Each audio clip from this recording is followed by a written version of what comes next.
नमस्कार। श्रीमद् वाल्मीकि रामायण अखंड पाठ के अंतर्गत आज हम पढ़ेंगे पंचाशीतितमः अर्थात 85वां सर्ग युद्ध कांड से ही। आज के सर्ग में है विभीषण के अनुरोध पर श्री रामचंद्र जी का लक्ष्मण को इंद्रजीत के वध के लिए जाने की आज्ञा देना और सेना सहित लक्ष्मण का निकुंभला मंदिर के पास पहुंचना। तो चलिए प्रारंभ करते हैं आज का पाठ।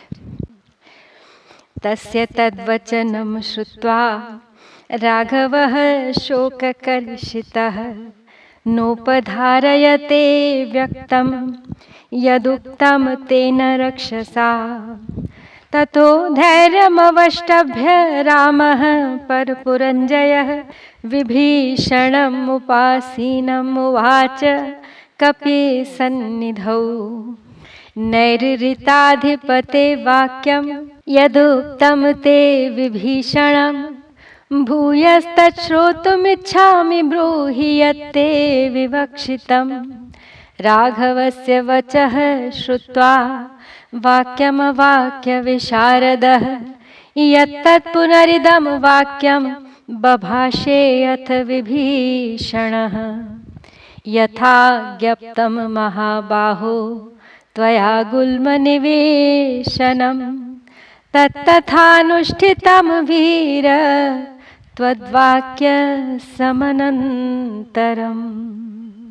तो भगवान श्री राम शोक से पीड़ित थे, अतः राक्षस विभीषण ने जो कुछ कहा उनकी उस बात को सुनकर भी वे उसे स्पष्ट रूप से समझ नहीं सके, उस पर पूरा ध्यान नहीं दे सके। तदनंतर शत्रु नगरी पर विजय पाने वाले श्री राम धैर्य धारण करके हनुमान जी के समीप बैठे हुए विभीषण से बोले, हे राक्षस राज विभीषण, तुमने अभी अभी जो बात कही है उसे मैं फिर से सुनना चाहता हूँ। बोलो, तुम क्या कहना चाहते हो?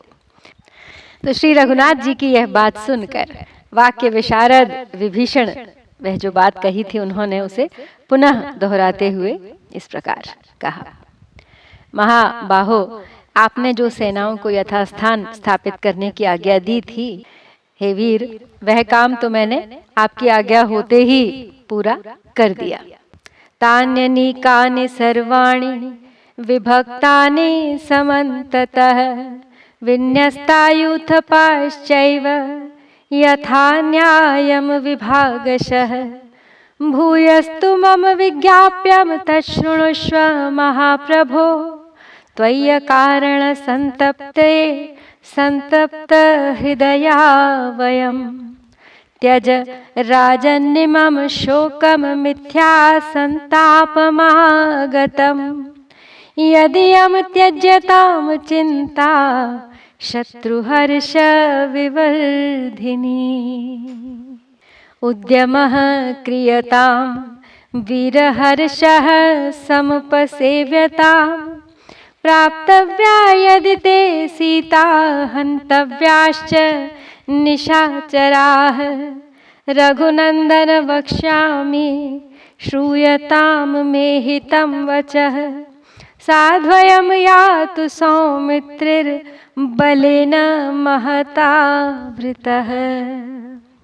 श्री राम के पूछने पे विभीषण आगे की योजना बताते हुए कहते हैं कि उन सब सेनाओं को विभक्त करके सब ओर के दरवाजों पर मैंने स्थापित कर दिया है और यथोचित रीति से वहां अलग अलग यूथपतियों को भी नियुक्त कर दिया है।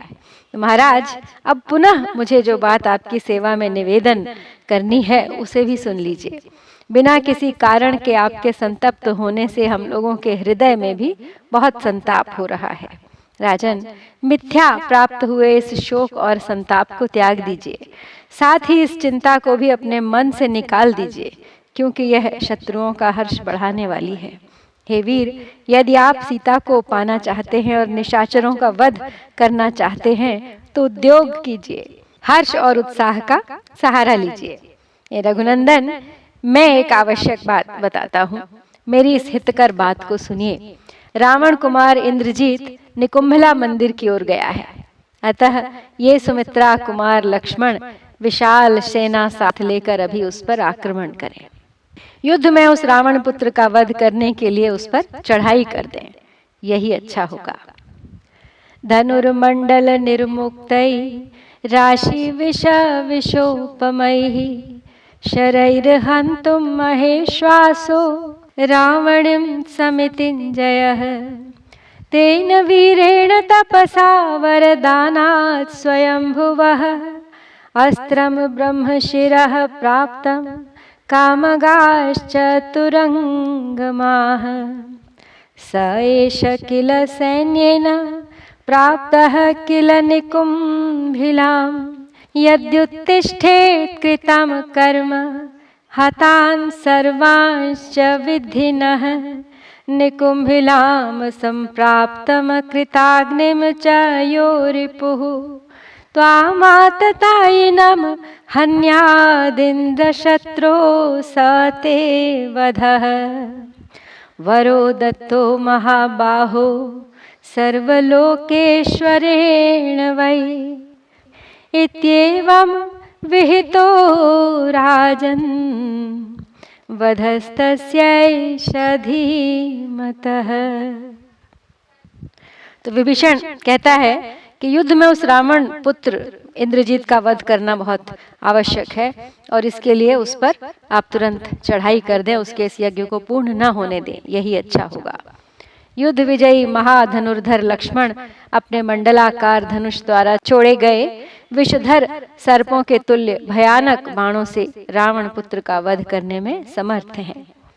उस वीर ने तपस्या करके ब्रह्मा जी के वरदान से ब्रह्मशिर नामक अस्त्र और मनचाही गति से चलने वाले घोड़े प्राप्त किए हैं।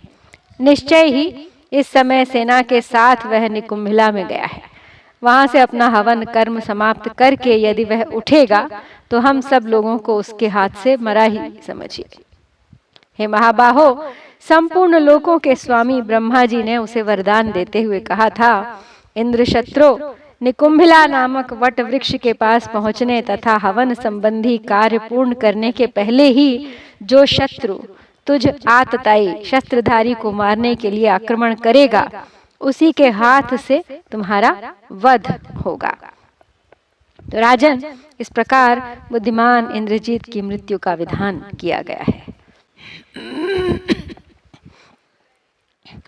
वधाय इंद्रजितो राम संदिशस्व महाबलम हते तस्मिन् हतं विद्धि रावणं ससुहृद्गणम् विभीषणवचः श्रुत्वा रामो वाक्यमथ ब्रवीत् जानामि तस्य रौद्रस्य मायां सत्यपराक्रम स हि ब्रह्मास्त्रवित् प्राज्ञो महामायो महाबलः करोत्यसंज्ञान् संग्रामे देवान् सवरुणानपि तस्यान्तरिक्षे चरतः सरथस्य महायशः नागतिर्ज्ञायते वीर सूर्यस्यैवाभ्रसंप्लवे राघवस्तु रिपोर्ज्ञात्वा मायावीर्यं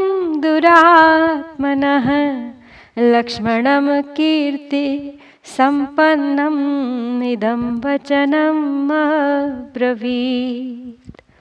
तो विभीषण आगे कहता है कि इसीलिए हे राम, आप इंद्रजीत का वध करने के लिए महाबली लक्ष्मण को आज्ञा दीजिए। उसके मारे जाने पर रावण को अपने सुहृदों सहित बस मरा ही समझिए।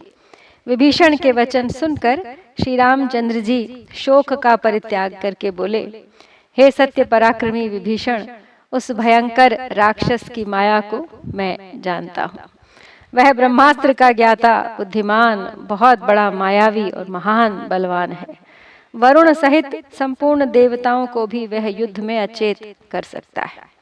तो हे महायशस्वी वीर, जब इंद्रजीत रथ सहित आकाश में विचरने लगता है उस समय बादलों में छिपे हुए सूर्य की भांति उसकी गति का कुछ पता ही नहीं चलता है।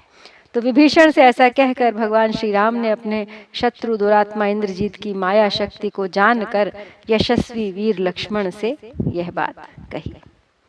यद्वानरेन्द्रस्य बलं तेन सर्वेण संवृतः हनुमत् प्रमुखैश्चैव यूथपैः सह लक्ष्मण जाम्बवेन क्षपतिना सह सैन्येन संवृतः जहितं राक्षससुतं मायाबलसमन्वितम् अयं त्वां सचिवैः सार्धं महात्मा रजनीचरः अभिज्ञस्तस्य मायानां पृष्ठतो अनुगमिष्यति।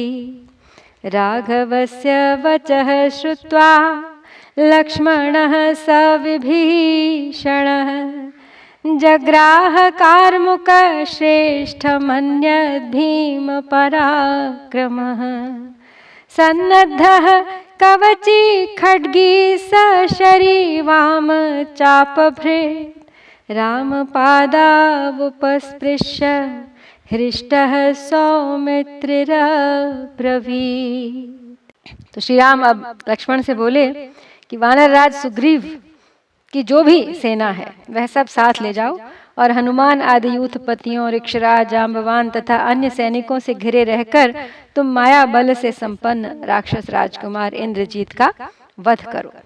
ये महामना राक्षस राज विभीषण उसकी मायाओं से अच्छी तरह परिचित हैं, अतः अपने मंत्रियों के साथ ये भी तुम्हारे पीछे पीछे जाएंगे।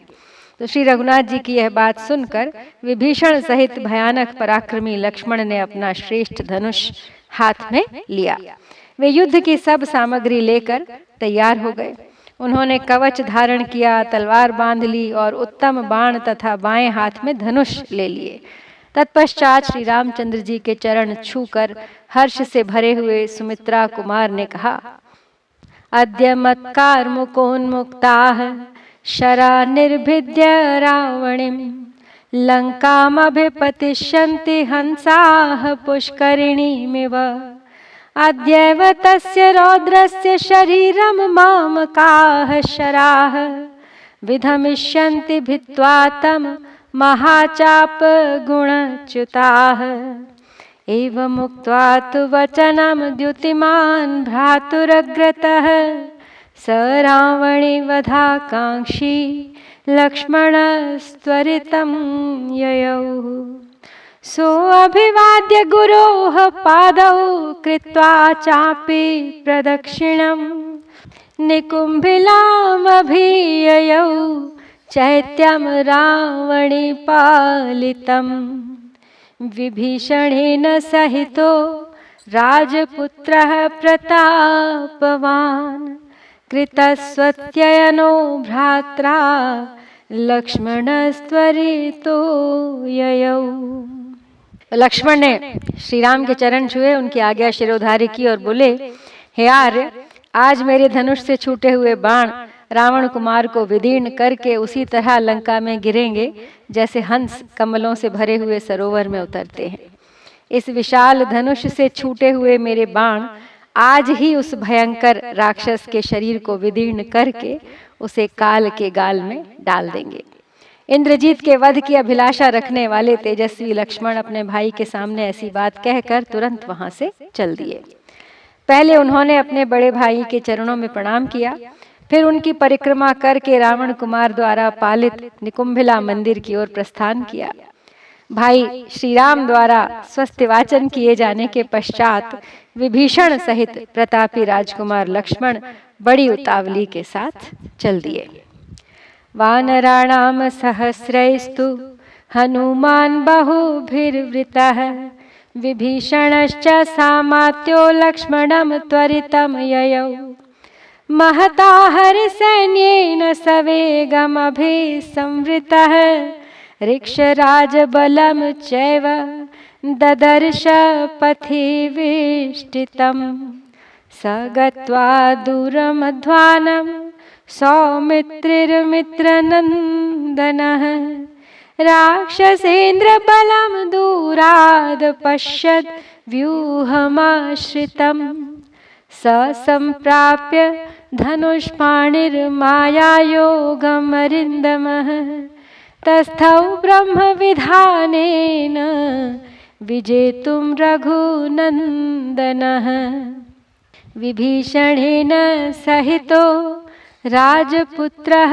प्रतापवान् अंगदेन च वीरेण तथा नीलसुतेन च विविधं ममलशस्त्रभास्वरं तत् ध्वजगहनं गहनं महारथैश्च प्रतिभयतं मम प्रमेयवेगं तिमिरमिवं द्विषतां बलं विवेश। तो कई हजार वानर वीरों के साथ हनुमान और मंत्रियों सहित विभीषण भी लक्ष्मण के पीछे शीघ्रतापूर्वक प्रस्थित हुए। विशाल वानर सेना सहित घिरे हुए लक्ष्मण ने वेग पूर्वक आगे बढ़कर मार्ग में खड़ी हुई ऋक्षराज जांबवान की सेना को देखा। दूर तक का रास्ता तय कर लेने पर मित्रों को आनंदित करने वाले सुमित्रा कुमार ने कुछ दूर से ही देखा, राक्षस राज रावण की सेना मोर्चा बांधे खड़ी है। शत्रुओं का दमन करने वाले रघुकुल नंदन लक्ष्मण हाथ में धनुष ले ब्रह्मा जी के निश्चित किए हुए विधान के अनुसार उस मायावी राक्षस को जीतने के लिए निकुंभिला नामक स्थान में पहुंचकर एक जगह खड़े हो गए। उस समय प्रतापी राजकुमार लक्ष्मण के साथ विभीषण, वीर अंगद तथा पवन कुमार हनुमान भी थे। चमकीले अस्त्र शस्त्रों से जो प्रकाशित हो रही थी, ध्वजों और महारथियों के कारण गहन दिखाई देती थी, जिसके वेग का कोई माप नहीं था तथा जो अनेक प्रकार की वेशभूषा में दृष्टिगोचर होती थी। अंधकार के समान काली उस शत्रु सेना में विभीषण आदि के साथ लक्ष्मण ने प्रवेश किया। रावण पुत्र इंद्रजीत पर अब काल मंडरा रहा है। लक्ष्मण पहुंच चुके हैं निकुंभिला इंद्रजीत के वध के लिए। और इसी के साथ ही हम श्री वाल्मीकि निर्मित आर्ष रामायण आदि काव्य के युद्ध कांड में 85वां सर्ग पूरा करते हैं। इत्यार्षे श्रीमद् रामायणे वाल्मीकिये आदि काव्ये युद्ध कांडे 85तमः सर्गः। ओम श्री सीतारामचंद्राभ्यां नमः।